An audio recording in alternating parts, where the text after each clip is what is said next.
Today's Patreon shout-out goes to Z. Harbin Vanguard Aviator versus Glissa, Lonis and Riku. A 2-lander with a Sword of the Animist and a can't be blocked soldier is pretty good, so we'll keep. Alright, so I was going to get down a tap land with the Windswept Teeth, but instead we'll play out Emiria the Sky Ruin. Don't have an incredible number of planes in this deck, but we've got enough to eventually trigger this potentially, along with the dual lands, so we can always remove it for a basic if it doesn't work out. Seeing Lonis on turn 2 as you might expect, and then the Glissa player throws down an Exploration and drops an additional land for the turn. Okay, we draw into a mana drain, so I think we're just after the Metatharan Soldier here. Steel Overseer for Riku. Wirewood Symbiote into play, and Lonis ending the turn with a clue token. Then see from Glissa a Master of the Wild Hunt, which, it's not good against the Metatharan Soldier. Not sure we'll be able to make use of Sword of the Animist if that goes down. Didn't draw into a land. My plan was to go Siege Veteran here, and then if we draw into a land we can play and equip the Sword of the Animist next turn, but yeah, seeing as how there's no guarantee we'll actually draw into a land, we'll just throw out the sword now. Noteworthy that there is an Urborg in play now as well, so everything is a swamp. Riku playing an artifacts deck by the looks of it. Treasure Keeper comes down and a plus counter goes on all of their stuff thanks to the Steel Overseer. And now a Dreamstalker into play. Return a permanent you control to its owner's hand, so they might just bounce the Dreamstalker back to its own ability. Obviously making a clue token to that. And then looks as though they're going to do the exact same thing again for a clue. Now Master of the Wild Hunt getting the first Wolf token. Now seeing a Solemn Simulacrum, Glissa down to only one card in hand. Typically speaking, players don't tend to pay much mind to the Sword of the Animist, so it just ramps you over and over and over again over the course of the game, so we can hope that the Master of the Wild Hunt won't tap down here. Drawing to Kindred Discovery, so not making a 4th land by turn 4. Hopefully we can do it with the Sword of the Animist here. Well, they allow us to be equipped with it, so I'm going to swing in towards Lonis, and allowing us to attack as well, so we do get to make a land this turn one way or another. We'll fix our blue mana. The Treasure Keeper swinging in towards Lonis as well, and activating the Steel Overseer, so that's been bumped up to a 5/5 already. And now a Fairy Artisan, so they're going to start getting copies of all the creatures that come in. The first creature comes into the Fairy Artisans, a Wave Sifter, so they get a copy of it over here. Now we get a 1/1 Wirewood Symbiote in towards us as punishment. Well, didn't ramp for long. A Decree of Pain from the Golgari player, obviously doing that now with nothing else to do with their turn. And draw cards equal to the creatures blown up this way. And then they'll draw from the Solemn as well. Activating the Lonis in response, and deciding on throwing out Urza Powerstone Prodigy. So ultimately losing a bunch of clues and just drawing the Glissa player even more cards there, so they're at 14 in hand at the moment. The Treasure Keeper will trigger as well. And it was a Curse of the Swine that was revealed from the Treasure Keeper. Now Skull Clamp from the Glissa, and they do get another land into play in Evolving Wilds. Trading that out for a forest no doubt, because they do have Urborg in play. Okay, not managing to draw into a land. There is a Wake Thrasher though. Is our opponent going to remove a Wake Thrasher? They've got a full grip in hand now obviously. Let's have a look at their hand actually. Duplicant they got rid of. They got rid of a Cultivate, and a Chroma's Memorial, a Mind Slaver, and a Stinkweed Imp. So I dare say they've got spot removal available to them. Let's just try the Wake Thrasher here. Darksteel Juggernaut into play, an indestructible 3/3 as it stands now. Lonis got an Eternal Witness into play, and now plays the Wave Sifter again. Played it for its Evoke cost, so it does go into the bin there. Bajuka Bog into play for Glissa, exiling the Riku player's graveyard. And now Glissa the Traitor into play, along with an Acorn Catapult. So at the end of the turn here we'll tap down the Tundra just so that the Wake Thrasher gets bigger. Okay, I did have a stop on the end there, but it didn't allow me to, well, it didn't actually stop when the stop was kept, so alright, we won't get the Wake Thrasher as big here, thanks to not untapping the Tundra, but I don't think we're going to get through to anyone with it anyway. The Glissa player continuing to hold up priority at every single trigger, so I'm guessing they've got something, some kind of spot removal. Still not getting into lands. So equip up the Wake Thrasher with the Sword of the Animist. And I'm not going to go in against the First Strike Death Toucher, so yeah, I'll swing in towards the left at Riku. They can just chump block it if they want. Start building up our Plains collection now. Feldon of the Third Path from Riku, so not getting another artifact into play yet, unfortunately. They'd be able to swing this into Glissa quite nicely if they get a buff on that. Instead deciding to swing in towards Glissa anyway, so yep, deciding to just block there, nothing happens. Now seeing Lonis, Cryptozoologist into play again. Gonna hold up the mana drain for something big from Glissa, I think. Start getting down some of these bigger permanents. The Acorn Catapult going to deal 1 damage to the Eternal Witness. And that means Glissa triggers, they get to return an artifact. That is the duplicate they're going after, so that'll be a good countering target with the mana drain if they tap 6 of their mana out into that. So going for that duplicate straight away, they've got 1, 2, 3, 4, 5, 6 mana held up. Take away 2 because they've got Yavimaya Hollow to protect their commander with, so yeah, 4 available. Let's go for the mana drain simply for some ramp. They can easily get the duplicate back, but we'll slow them down a turn this way. Nath of the Guilt Leaf, at the beginning of your upkeep you discard at random, so, and it is a target opponent as well, so not too worried about that. Rapid Hybridization in response goes on to the Glissa. Noteworthy that they did tap down their Yavimaya Hollow, so that can be destroyed now. Acorn Catapult goes on to the Squirrel token before the Glissa goes down, so they'll get an artifact back here. And once again, it is the duplicate that they're aiming for. Alright, so I think our Wake Thrasher goes up to an 8/8 here, because all our lands on tap as well as the Wake Thrasher itself. Yeah, that becomes an 8/8. Actually managed to draw into a land, which is pretty remarkable. And the mana drain going to make us 6 mana. So throw out the Glacial Fortress. We definitely want to see the Kindred Discovery this turn. And obviously going to name Soldier with that, because this is a Soldier tribal deck, believe it or not. Haven't seen all that many creatures yet, unfortunately. Then we can save the Cathar's Crusade. I dare say enchantment's going to get wiped out at some point, so let's go for the Anointed Procession instead. Hopefully we can actually get some tokens going at some point. And one of the ways in which we can get tokens is through the Siege Veteran. So we'll throw that out. And that will draw us a card with the Kindred Discovery. We'll draw another one when the Wake Thrasher swings in. Gets us another land, so finally starting to get into those. Plus counter can go on the Siege Veteran. Try and spread the threats around a little bit. And then we swing in towards Glissa, definitely. There's no Death Touch here, so we definitely swing in that direction. Ramp with the Sword of the Animist, draw with Kindred Discovery. Argument to be made for swapping those triggers around, but glad I didn't now because we've drawn into the Skull Clamp. Again, don't have any tokens to actually take advantage of that with though. Just a few turns away from starting to have the Emeria activated. They throw the Frog Lizard in the way of the Wake Thrasher. Yeah, and thanks to that mana drain, we're in a better spot than we were before. I dare say that this won't survive, thanks to the duplicate next turn. But it might be that they go after the Darksteel Juggernaut. We may also be forced to discard the Skull Clamp thanks to the Nath as well. We'll have to see who they point that at. Ruin Grinder from the Robots player. Menace 7/4. Whenever it dies, each player may discard their hand and draw 7. Now a 4/4 swinging in towards Glissa, so dare say there'll be some damage dealt there finally. Noteworthy that there's a Field of Ruin in play. There's actually an upgrade to this from the new set. Is it called Demolition Field or something? Yeah, I just looked it up. It's called Demolition Field, so it only has you and the target player gain a basic as opposed to every player at the table, so anyone running Field of Ruin should upgrade it to Demolition Field from the new set. Venser has come into play, so that bounces the Nath. I like how we're all ganging up on the Golgari player. The Squirrel swings in over there as well. It's the best way to slow a player like this down is when they turn into the arch enemy.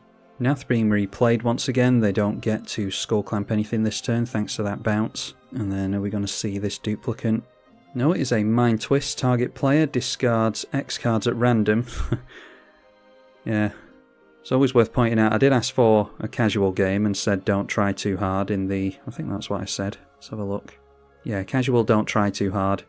And yeah, unfortunately a player is going to have to discard all the cards in hand now. Unless Lonis can do something about it here. A Sword of Feast and Famine coming into play, that's quite telling. Against the green-black player, who no doubt will be eating damage from this thing. So Nath going to trigger a bunch of times, thanks to the mass discard. They're going to get a bunch of tokens into play, unfortunately. We don't have a means of evasion with our big Wake Thrasher. See what Lonis discarded out of curiosity. So we knew about the Dream Stalker. They had a Whir of Invention, Crystal Shard, Heroic Intervention, Chord of Calling, and a Universal Surveillance. Glissa has 10 power and toughness in play now, so we'll see how big this Wake Thrasher gets. Okay, it's going to be a 10-10, so we can trade them a bunch of stuff if they want to. I think they're just holding up the green mana for the Avamaya Hollow onto their Nath. So we could go for the Cathar's Crusade into our commander here. Put a plus counter on everything and make it more difficult for our opponents to block in combat. Well, that's probably a good idea to get down Cathar's Crusade anyway, so we're going really slow here, but we'll just try it. Then throw down the Harbin Vanguard Aviator. It's not going to do anything for us at the moment, except trigger the Kindred Discovery on the Cathar's Crusade. Could be useful to have a flyer in the air as well, just so we can slam straight past our opponents. Right, so let's see here. We've got 1, 2, 3, 4, 5 with this. Talking about the planes, and we need 7 in order to start triggering this. So I wonder if it's worth the Myriad Landscape instead. Don't see as though we're going to be using much mana for anything next turn, so paying 2 into the Myriad Landscape is probably alright. Play that out, and that means after next turn we'll likely have it online. So the Siege Veteran can put a plus counter on itself again, I think. And then they could lose a bunch of Elf Warriors to our Siege Veteran here, but yeah, I think that's a sacrifice worth making, to be honest. Really need to pile the pressure onto this player. Dare say they'll chump with the Wake Thrasher. We do draw cards there as well, which is why I'm swinging in the first place. So Sword of the Animist on the stack first. Oh, actually, should have put those on the stack the other way around again. So Sword of the Animist we should have had Resolve first, so put on the stack last.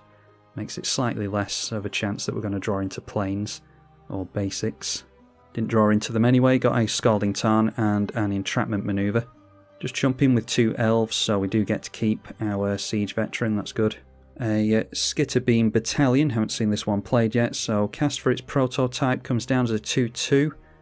And yep, they get 2 token copies of it because they did cast that, so 3 2-2s with Trample and Haste. So now the 7-7, alright, that's surprising, swinging in towards us, really? Alright, I think we should really be piling damage onto the Glissa player. They're being handed time here. We'll just take the 7. If they're going to keep swinging at us with this, then it's probably worthwhile holding up the Entrapment Maneuver, make them sacrifice that. Sword of Feast and Famine goes onto the Venser. So that's now a 4-4 that's pro black and green. And we know where it should be going. It does, of course, swing in towards Glissa. And there's a Deglammer. So unfortunately that gets put back into the library. And they can now block the Venser quite nicely. Just buys the Glissa player yet more time, and so does that. Yeah, that player scoops. I mean, yeah, they had all their cards discarded, but you never know when a wheel's going to be played. I mean, this thing could die and refill their hand, so yeah, really impatient on the scoop there. So hopefully the Riku player is actually going to start looking in Nath's direction. They are forced to discard their 1 card in hand at random.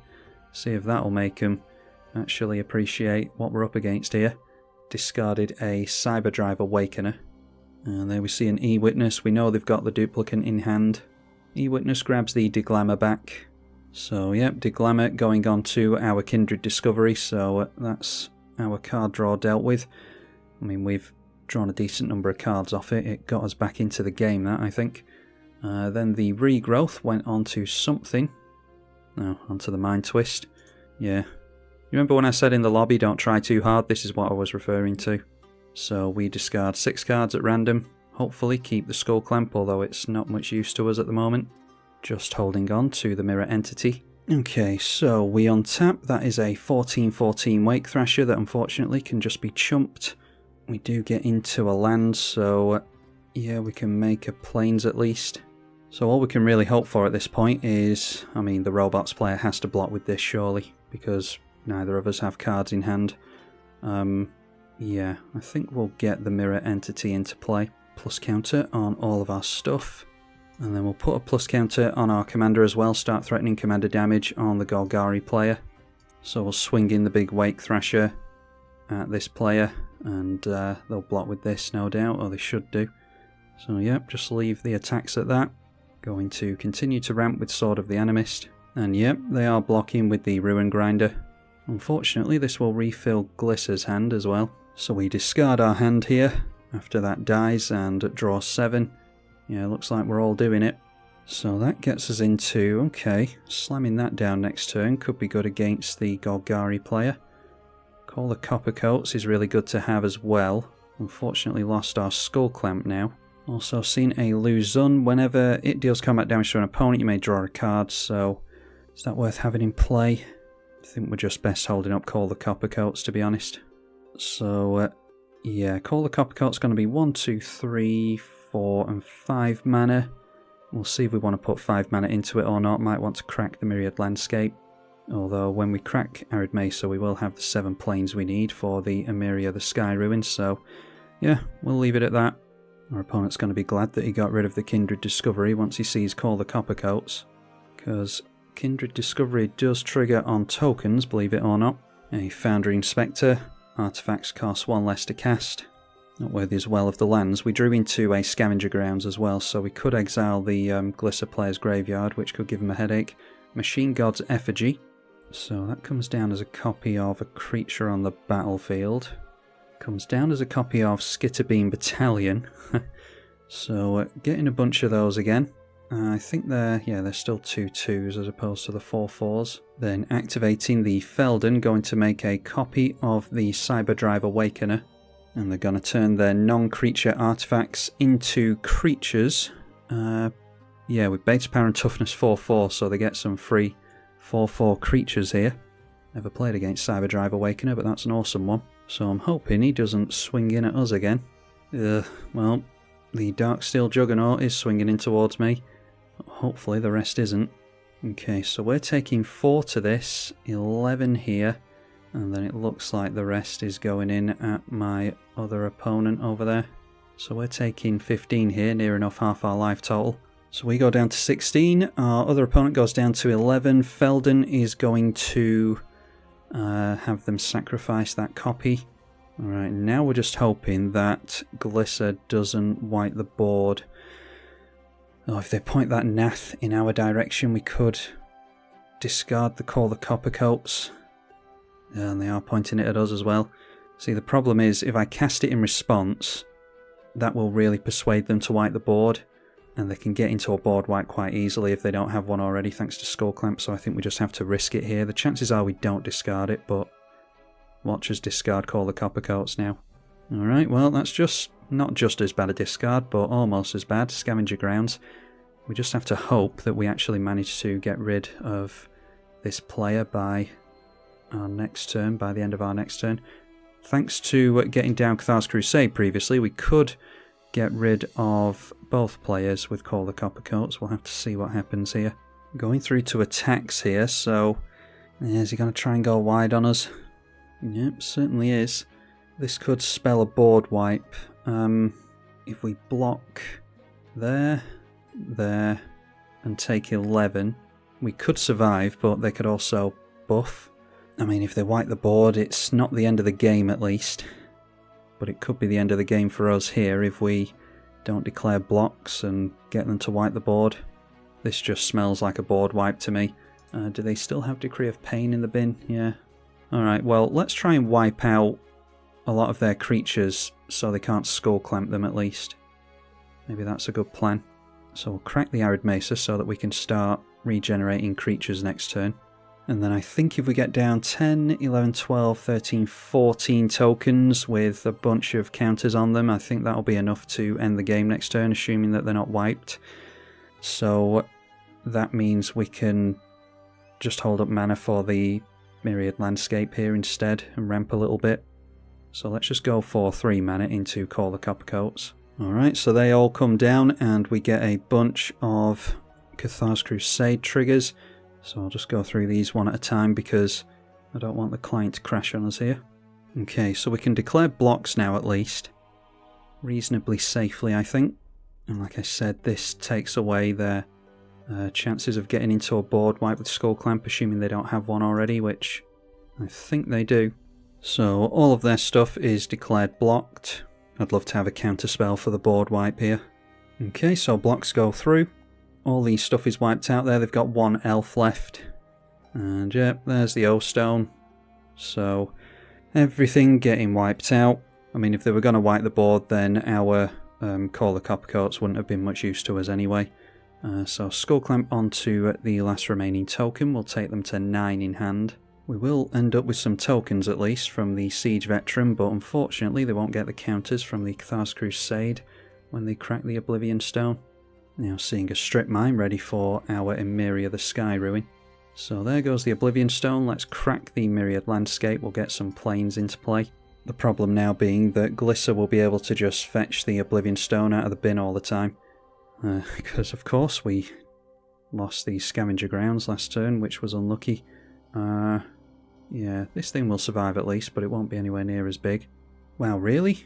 It's as though this player wants to like drag the game out for as long as possible, so this getting blown up before the board wipe happens, so that we get the tokens and then all the tokens get wiped out. I mean, we really need to be taking this player out and they don't seem to be understanding that.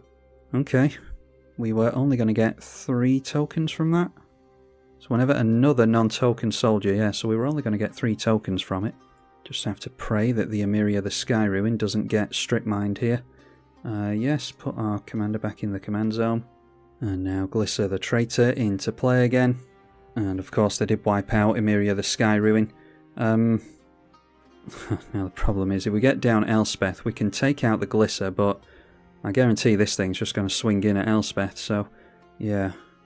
How does this trigger? Whenever a creature an opponent controls dies. I mean, we could just add command attacks onto this thing, I suppose. So we'll throw out the Cavern of Souls. Name Soldier on that. And we can still afford both Sun Quan and the Elspeth Sun's Champion, thankfully. So get down the Elspeth first. Minus that down to get rid of the Glissa. Then throw out the Sun Quan so that we can try and get rid of the Kogari player. It seems to be 2-on-1 here, but we'll attempt it. Seeing the Darksteel Juggernaut bump up to a 3-3, hoping we don't see another artifact here, because I don't want to have to block with this thing. Seeing a Scavenged Brawler, and okay, correctly swinging in at Glissa here. Their life total should be much lower than this, I think. Alright, so Glissa has 7 cards in hand and 8 life, see what they can do. Not sure how much the Glissa costs now, I think it's died twice. Seeing a Khan Liberated on top of the library. Which is going to get shuffled away if they crack the Terramorphic Expanse, seeing the top of the library thanks to Courser of Crufix. They do gain bits of life with that. Oracle of Muldiah can make an additional land, and we already know what's on top of the library, of course. So shuffling the Khan away. Yep, they can't stop missing. A Gaia's Cradle on top of the library. Thankfully they don't have a boatload of creatures available to them. So playing the Gaia's Cradle, a Thespian Stage is on top as well. Stinkweed Imp being played out of the graveyard, so I assume they dredged that out at some point because that was in the bin. Haven't looked in the graveyard in a while because, well, it doesn't let you ultimately. Phyrexian Obliterator is in the bin, that's noteworthy. So thanks to the Gaia's Cradle being on top of the library, Glissa the Traitor straight back into play again. I haven't looked at the graveyard in a while. There's Phyrexian Obliterator, Bitter Blossom, Kodama's Reach, some lands, now Spellbomb. Now, I guarantee that this thing, instead of going in at Glissa like it should, I guarantee it's going to swing in towards the Elspeth, so we're going to have to get down our commander next turn, I think. Okay, and we just draw into a land, of course we do. So that makes the turn pretty easy, plus on the Elspeth. And we're just going to play into a board wipe at this point. We'll get our commander down as well. And we'll throw out the Luzon, because we might, if we're very lucky, be able to draw cards with it. Then we'll pull a land out of the library with the Marsh Flats to help decrease the chances of drawing into more lands ever so slightly. And then we are swinging in We'll have 5 creatures during our next turn, which will have flying if no one interferes, which I highly doubt no one will. So swinging with horsemanship, which effectively means it's unblockable. Obviously that's going in at Glissa. The problem is if this thing swings in towards us and we try to protect our commander, I mean thanks to the 4 damage and 4 trample damage against the 2 toughness, we won't protect Elspeth anyway. I think I'd let this through regardless if they make that incorrect attack, because when this thing dies, Glissa will be able to grab something back, and yeah, that's the last thing we want. At the same time, if they swing this in towards the Stinkweed Imp, then Stinkweed Imp and this will die, and they'll get 2 things back with Glissa. So if Riku's able to, removing the Glissa before anything else would be a priority. Slagstone Refinery from Riku. Whenever it or another non-token artifact is put into your graveyard from the battlefield, or is put into exile from the battlefield, create a tapped Power Stone token. And yeah, damage being dealt here, they could really fix some draws here. So Stinkweed Imp and Glissa going to block. So 2 creatures gonna die as it stands now. I mean, it's tricky with the Darksteel Juggernaut, that has to attack every turn, so I suppose something was always going to die here. Heroic Intervention from... Alright, so still 1 creature dies, but at least it's not as many cards coming back for Glissa, making their stuff indestructible here, of course. Oh, of course, it only triggers on your opponent's stuff dying, doesn't it? So Glissa... Yeah, Glissa didn't get anything back there, so that's good. Thought it was whenever any non-token creature dies, but it's your opponent's creatures, and I think it does include tokens actually. Yeah, whenever any creature an opponent controls dies, so we'll have to be careful with our tokens as well. Assuming they can't do anything here, which I'd be very surprised if they can't. Assuming they can't do anything, we should be able to take care of them next turn. A Woodland Cemetery on top, after they drew into the Thespian stage. They play Woodland Cemetery, now an expedition map. Gain a life with the Courser, then playing the Thespian stage, gaining another life, going up to 7. 4 cards in hand. Noteworthy that they've got a manland as well, which I didn't notice, so that is 2 to turn it into a 1/1 that can regenerate. Viridian Longbow coming into play, so they can shoot some creatures with Death Touch. Right, so the Oracle goes after our Soldier token, which means that the Glissa is going to be able to get something out of the graveyard. It's amazing how game-changing it was that we were forced to discard the Scavenger Grounds. They wouldn't be in anywhere near as good a position here if it wasn't for that. So Glissa now targeting the Oblivion Stone, replay the Fun Sponge, the Oblivion Stone, adding Regenerate onto the Glissa.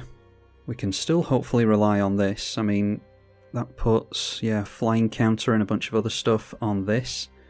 So assuming that they can't get rid of that with a Deglamour or something, then might still be able to see the back of Glissa. Anyway, Oblivion Stone blows up all the stuff. Let's see if we draw into a land again next turn. So Slagstone Refinery triggers a couple of times. They will get a couple of Power Stones.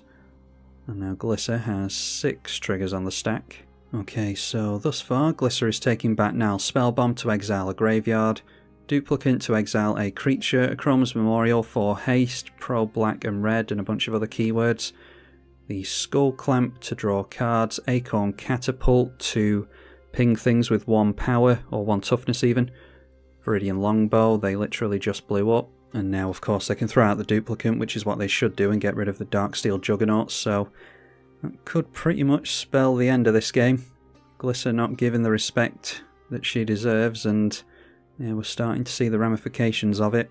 It's not over till it's over, but it's looking like it's pretty over. Heroic Intervention's been used already, of course. Alright, Lazotep Plating, so we're still in this one apparently. This is a 4/4, it will be an 8/8 with keywords next turn, so that could get rid of Glissa. The now Spellbomb being played after it was fetched out before. And exiling a target player's graveyard is what they should do. Maybe they haven't seen the effect of the Scavenged Brawler. It's not likely that they'll be able to get 3 artifacts out with this. And even if they can, they need to be able to get through the Duplicate. Yeah. Okay, draw into Captain of the Watch, so the threats will continue to mount up, although I have no doubt that the Glissa player will just be able to wipe the board again straight away. So all we can ultimately do here is play out our commander and play out the captain of the watch and hope that the board survives, which I doubt it will. And there we see the now Spellbound cracked. It does go on this player's graveyard, so yeah, I don't see what can happen here really with one card in hand. Could get into a wheel or something, some means of refilling the hand, and then get down some artifacts, get this thing out of the way, and yeah, it just needs, yeah, it's going to take too many things to go right in order for Glissa to go down this turn. But we'll see, stranger things have happened. Down to 0 cards in hand again, having played out a Padine, Console of Innovation. And then getting down Riku for the first time this game. It's turn 13 now. So swinging in with the Juggernaut and putting the duplicate back in the bin, ready to be able to recast that again. Alright, so round to Glissa's turn. We'll see how much damage can be dealt here. See if the board gets wiped again. Expedition map into play. They do have Urborg, so I'm assuming that that's Cabal Coffers. It certainly was, so down comes Cabal Coffers to make a Bazillion mana. Throwing down a Triangle of War. 2 and sacrifice. Target creature you control fights a creature an opponent controls. Obviously with Death Touch that works out quite nicely. Akroma's Memorial, protection from black and red is going to be relevant this game apparently. Okay, fighting the Padim out of the way, which triggers the Glissa and allows them to fetch something out of the graveyard. Going for the Triangle of War again. They've still got 10 mana floating, so throwing that into play again. Now fighting Captain of the Watch. Then replaying Acorn Catapult. They've replayed the Triangle of War as well. Pinging a Soldier token. Fetching out Duplicant. Playing Duplicant. And now managing, by looks of it, to get rid of the Darksteel Juggernaut finally. Golgari Signet. Viridian Longbow. Okay, and we actually managed to get round a turn into the Denic Pious Apprentice. So I'm just going to go empty-handed at this point. Well and truly given up on this game. Riku just passing straight through the turn as well. The Denic getting blown up. Using the triangle to kill off the Riku as well, and then fetching that back out with the Glissa. The Duplicant again. Our opponent just seems to be treading water and not really getting any closer to a victory. Skull Clamp, Triangle. They made a Squirrel with the Acorn Catapult, so Skull Clamping that to draw 2 cards. Vraska, Skull Clamp onto the Duplicant, plussing on the Vraska, and then swinging in towards us with Flying and Vigilance. I wouldn't block anyway, going to take 9 damage. Okay, there's one way to drag the game out even further, a Darksteel Mutation. They can blow up Darksteel Mutation with the Vraska anyway, so whatever, we'll just go for it. Then it's Harbin, and we'll just disturb the Denic Pious Apparition as well. Nettle Seist into play with hardly any artifacts available.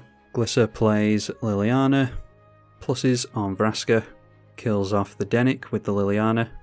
Acorn Catapult onto Glissa, Spawning Pool animated, Liliana of the Veil, swinging all in at us. Just block their commander and take 3, 4, 5 damage, so they go wide on us. So I'm hoping next turn they'll be able to get the limit break on this, and they'll have haste on the assassins as well as evasion, so they should be able to take out Riku there. Glissa is now active again thanks to our enchantment going down, so shooting away one of their creatures will allow them to fetch something back out again. I think it was the Solemn Simulacrum, so they go for the Solemn. That's funny, just drop down a Kessig Wolf Run. Yeah, that would be funny if they got them here. Oh no, they've got the Fight Triangle of War in place, so can get rid of this at instant speed. That won't do it. So this thing gets bumped up to a 15-4 with Trample, and it's rinse and repeat. So there we are, Vraska making the assassin tokens there, and that will be the victory once they hit. So hopefully you all got some enjoyment from this. The power levels were obviously mixed matched. I try my best to not have that happen, but as you can see here, it's yeah, doesn't always pan out. There was some bad decision making here as well. I think we could have had rid of Glissa if Glissa had been respected more, but yeah, we see here what happens when incorrect threat assessment occurs. If you want to see more from this Soldier Tribal deck, then you'll have to let me know in the comments section. Leave it a thumbs up to help with YouTube's algorithms as well. Massive thank you to the patrons as ever. You can follow the link through to Patreon via the link in the description below. I'm tribalkai. Thank you for watching.